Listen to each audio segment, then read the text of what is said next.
বুক ধড়ফড় করা মানে হল হঠাৎ করে হৃৎপিণ্ডের গতি বেড়ে যাওয়া বা অনিয়মিতভাবে স্পন্দন করা। এটি বিভিন্ন কারণে হতে পারে, যেমন উত্তেজনা, ভয়, অতিরিক্ত কফি খাওয়া, উচ্চ রক্তচাপ, থাইরয়েড সমস্যা, হৃদরোগ ইত্যাদি। যদি বুক ধড়ফড় করে তাহলে করণীয়: ১. তাৎক্ষণিক করণীয়: ১. শান্ত হন ও গভীরভাবে শ্বাস নিন। নাক দিয়ে ধীরে শ্বাস নিন, মুখ দিয়ে ছাড়ুন। এতে স্নায়বিক উত্তেজনা কমে এবং হার্ট রেট স্বাভাবিক হতে পারে। ২. ঠান্ডা পানি পান করুন। ধীরে ধীরে ১ গ্লাস ঠান্ডা পানি পান করুন। ৩.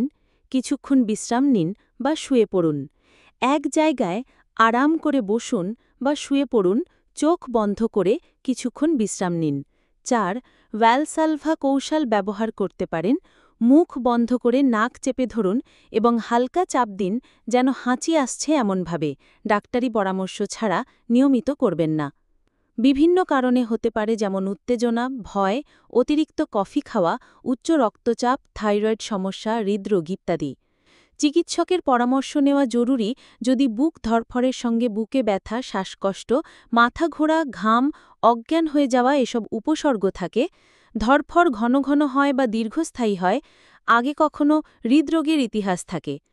সম্ভাব্য কারণসমূহ: অতিরিক্ত ক্যাফেইন বা ধূমপান, ঘুমের অভাব, মানসিক চাপ, অ্যানিমিয়া বা রক্তশূন্যতা, থাইরয়েড সমস্যা, হৃদযন্ত্রের সমস্যা, অ্যারিথমিয়া, এট্রিয়াল ফিব্রিলেশন ইত্যাদি। পরামর্শ: যদি এটি নিয়মিত হয় তাহলে একজন কার্ডিওলজিস্ট বা হৃদরোগ বিশেষজ্ঞের কাছে গিয়ে ইসিজি, ইকোকার্ডিওগ্রাম বা প্রয়োজন হলে হল্টার মনিটরিং করান। ধন্যবাদ।